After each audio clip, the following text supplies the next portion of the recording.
लेंगे आप हमने अपनी पहली प्रश्नावली 1/8 की 1.1 चल रही थी, इससे अपन ने क्या कर लिए थे, 1 से लेकर 6 तक क्वेश्चन को अपने सोल्व कर लिया था। परिमेय संख्या का आप देखो अपना 7वां क्वेश्चन क्या है, देखो बताइए कौन सी गुणधर्म की सहायता से, कौन सी गुणधर्म की सहायता से 1/3 गुणा फिर ब्रैकेट में क्या है 6 × 4/3 को 1/3 × 6 × 4/3 के रूप में अभिकलन कर सकते हैं, अभिकलन लिख सकते हैं, उसको डिजाइन कर सकते हैं। यदि किसी को 1 से लेकर 6 तक क्वेश्चन में कोई प्रकार की किसी भी प्रकार की कोई समस्या हो तो आप कमेंट कर सकते हो, ठीक है ना। तो अब देखिए, अब अपने पास दो संख्या दी हुई है, एक इस प्रकार से कि 1/3 इंटू फिर ब्रैकेट में क्या है 6 × 4/3 फिर बराबर 1/3 × 6 × 4/। अब देखो डिफरेंस क्या है, अंतर क्या है तीनों संख्याओं में, यहाँ 1/3 है, यहाँ 1/3 है, यहाँ 6 है, यहाँ 6, यहाँ 4/3 है, यहाँ 4/3। दोनों संख्या क्या है, समान है, सेम संख्या, लेकिन क्या है यहाँ पे जो ब्रैकेट है उसमें दोनों अलग संख्याएं हैं, तो यहाँ पे जो ब्रैकेट है उन संख्याओं में और उन संख्याओं में क्या है, एक संख्या क्या आ रही है, कॉमन आ रही है, तो ये दो संख्याओं का क्रम तो वही है, जैसे जिस प्रकार यहाँ लिखी गई उसी क्रम में यहाँ लिखी गई, लेकिन जिन दो संख्याओं को ब्रैकेट के अंदर लिखा गया है वो संख्या क्या है, उनमें एक संख्या क्या है अपने पास कॉमन है, एक संख्या क्या है कॉमन है, और क्या है एक संख्या पहले वाली और एक में, जैसे यहाँ 6 है, इसमें 6 के बाद वाली संख्या है, यहाँ 6 से पहले वाली संख्या है। तो ऐसे गुणधर्म को अपन क्या बोलते हैं, जिसमें क्या हो कि संख्याओं में संख्या का क्रम तो वही हो, लेकिन जो ब्रैकेट है उसकी संख्याओं में, जो ब्रैकेट के अंदर जो संख्या वो क्या हो अलग अलग हो, या उसमें एक संख्या कॉमन हो सके, उसको बोलते हैं अपन सहजसारिता का नियम। क्या बोलते हैं, सहजसारिता का नियम, या क्या बोलते हैं सहजसारिता गुणधर्म या सहजसारिता का नियम। तो अपने यहाँ कौन सा नियम लगेगा, सहजसारिता का नियम।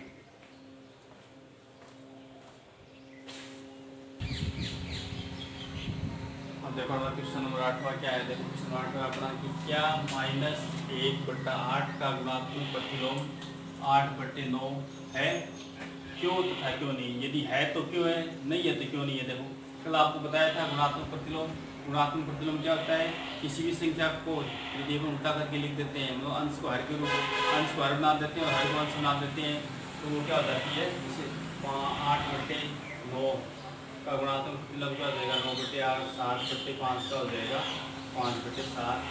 और एक बताया था आपको योज्य प्रतिलोम, योज्य प्रतिलोम क्या होता है, इसको -1 से गुणा कर दिया जाता है, वो -1 से गुणा करने के बाद जो भी मान आता है वो क्या आता है अपना योज्य प्रतिलोम होता है। यहाँ क्या पूछा है कि ये संख्या, इस संख्या का गुणात्मक प्रतिलोम ये है कि -1 से 1/8 का गुणात्मक प्रतिलोम 8/9 है क्या। अब देखो इनमें संबंध क्या आता है कि यदि कोई भी दो संख्याएं क्या है एक दूसरे की गुणात्मक प्रतिलोम है तो उनमें क्या संबंध होता है, यदि ऐसा कुछ होता है जैसे ये दोनों एक दूसरे की क्या है गुणात्मक प्रतिलोम है, तो यदि इसको अपन गुणा करते हैं तो इसका मान हमेशा क्या आता है, 1 आता है। इसको भी यदि अपन गुणा करते हैं 2 से 9, 8 से 8 का क्या हो गया, 1 हो गया। यदि कोई भी दो संख्याएं एक दूसरे की गुणात्मक प्रतिलोम होती है तो उनका गुणनफल हमेशा क्या आता है, 1 आता है, वो भी किसका, प्लस का 1 आता है। अब देखो इसको अपन सोल्व करते हैं, देखो -1 से 1/8, इसका मान क्या हो जाएगा, 8 का 8 है 9, माइनस का 9/8। अब एक संख्या तो अपने पास क्या होगी, -9/8, एक हुई 8/9। अब इन दोनों को हम गुणा करते हैं, -8/9 × 8/9, 8 से 8 कैंसिल हो गया, 9 से 9 कैंसिल हो गया, क्या बच गया, -1।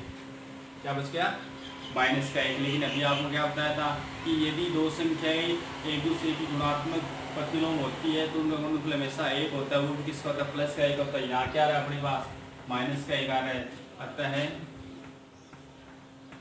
1 से 1/8 का गुणात्मक प्रतिलोम 8/9 नहीं है, क्योंकि ये बताना है क्यों नहीं है, क्योंकि इनका गुणनफल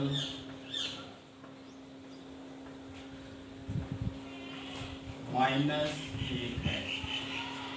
तो क्या आ गया, इसका गुणनफल -1 आ गया। यदि इसका गुणनफल सिर्फ एक आता है, तब क्या होता है, वो एक दूसरे की गुणात्मक प्रतिलोम होती है। तो इसका मतलब क्या होगा, ये संख्या एक दूसरे क्या नहीं, गुणात्मक प्रतिलोम नहीं है।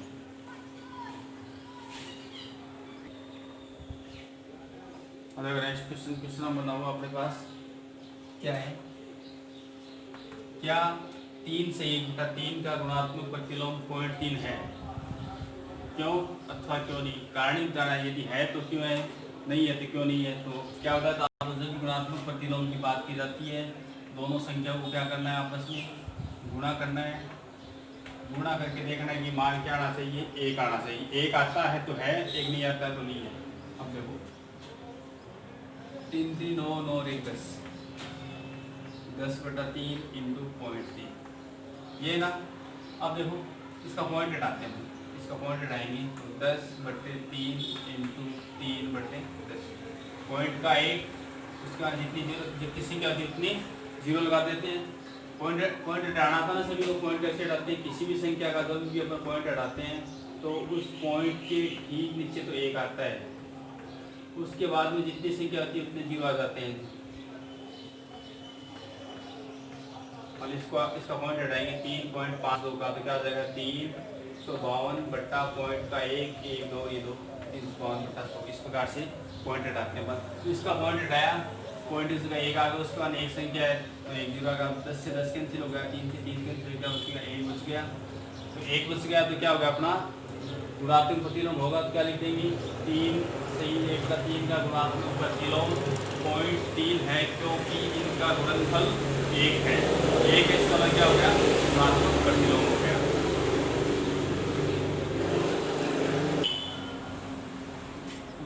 नेक्स्ट क्वेश्चन नंबर 10 को अपना क्या लिखिए, क्या है लिखिए। इसमें अपने 3 क्वेश्चन दिए थे, उससे क्या लिखने हैं, आंसर लिखना है इसी बात।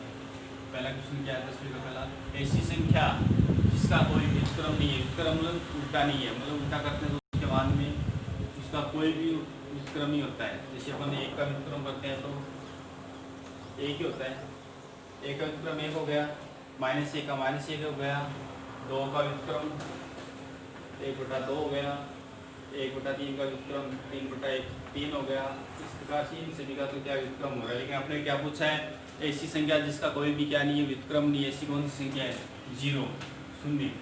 शून्य का कभी कोई क्या नहीं होता है, व्युत्क्रम नहीं होता, उल्टा नहीं होता है। तो ये शून्य को उल्टा करते हैं, मान लो शून्य को अपन 0/1 मान लिया तो 1/0 क्या हो जाता है, इसका मान इनफिनिटी अनंत होता है। जब भी किसी संख्या में अपन 0 का भाग देते हैं तो उसकी कोई डेफिनेट कोई वैल्यू नहीं आती है, इसलिए उसका आंसर क्या माना जाता है, अनंत, इनफाइनाइट माना जाता है। लेकिन जब भी किसी 0 में किसी भी संख्या का भाग दिया जाता है तो उसका मान हमेशा क्या आता है, 0 आता है। ये चीज़ अपने याद रखनी है कि किसी भी संख्या में 0 का भाग देते हैं तो उसका मान इनफिनिटी अनंत आता है, और 0 में किसी भी संख्या का भाग देते हैं उसका मान हमेशा क्या आता है, 0 आता है। ये बात आप लोग ध्यान रखनी है। तो ऐसी संख्या जिसका कोई व्युत्क्रम नहीं है, तो कौन सी संख्या है, 0 शून्य। ऐसी संख्या जिसका कोई भी क्या नहीं होता है, व्युत्क्रम नहीं होता है। व्युत्क्रम करने में क्या रहता, मान अनंत आता है, इसलिए इसको क्या नहीं होता, कोई भी व्युत्क्रम नहीं होता है। व्युत्क्रम करने वाला है कि उसका कोई भी निश्चित संख्या प्राप्त होनी चाहिए अपने को, व्युत्क्रम जब करते हैं तो। फिर दूसरा क्वेश्चन इसका, परिमेय संख्या जो अपने व्युत्क्रम के समान है, ऐसी कौन सी परिमेय संख्या है जिसका अपन व्युत्क्रम करते हैं तो क्या होती है, अपने मान के समान होती है। देखो 1 या -1, 1 का व्युत्क्रम भी 1 होता है, -1 का व्युत्क्रम भी 1 होता है। इसलिए 1 और -1 ऐसी दो संख्याएं हैं जिसका व्युत्क्रम करते हैं तो व्युत्क्रम दोनों का क्या होता है, अपने पास समान होता है। फिर देखो इसका तीसरा क्वेश्चन, परिमेय संख्या जो अपने ऋणात्मक के समान है, मतलब ऐसी परिमेय संख्या जो अपने ऋणात्मक के समान है तो 0 ही है। शून्य ऐसी संख्या है जिसका ऋणात्मक और धनात्मक पॉजिटिव और नेगेटिव दोनों मान क्या होते हैं, इक्वल होते हैं, इसलिए अपना आंसर क्या हो जाएगा, 0 हो जाएगा।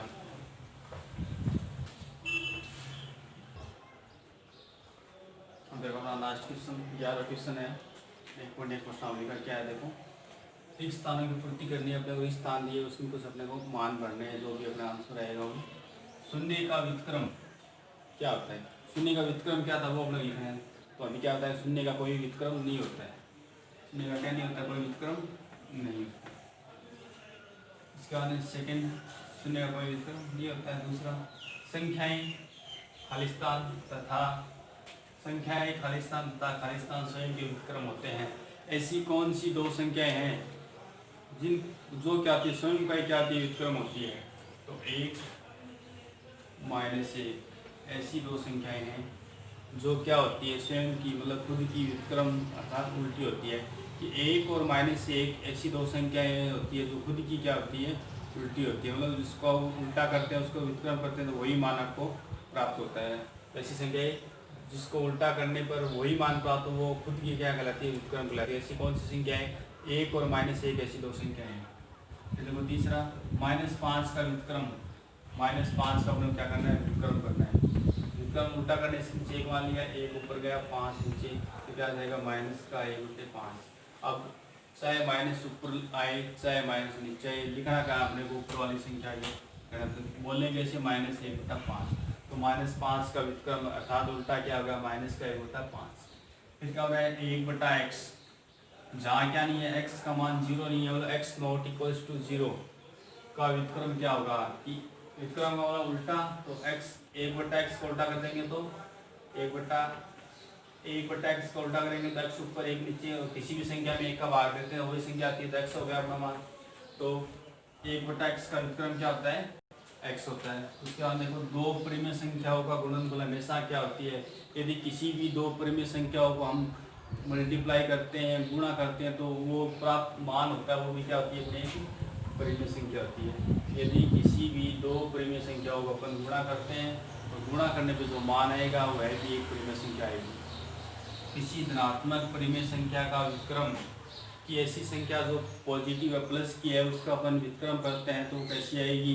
जब भी अपन व्युत्क्रम करते हैं तो निशान में कोई परिवर्तन हो ये जरूरी नहीं है, प्लस की है तो उसका मान व्युत्क्रम भी क्या आएगा प्लस का आएगा। तो धनात्मक संख्या तो उसका व्युत्क्रम भी क्या होगा धनात्मक होगा। किसी भी धनात्मक संख्या का व्युत्क्रम क्या होता है हमेशा धनात्मक होता है। तो इस प्रकार से इस क्लास में हमने क्या कर लिया, इस क्लास के माध्यम से जो अपनी 1.1 प्रश्नावली है परिमेय संख्या की पहली प्रश्नावली एक्सरसाइज 1 की उसको क्या कर लिया हमने कंप्लीट कर लिया, जिसमें अपना 11 क्वेश्चन थे। तो उम्मीद है सभी बच्चों को ये समझ में आया होगा जो भी आपको क्लास में पढ़ाया गया है।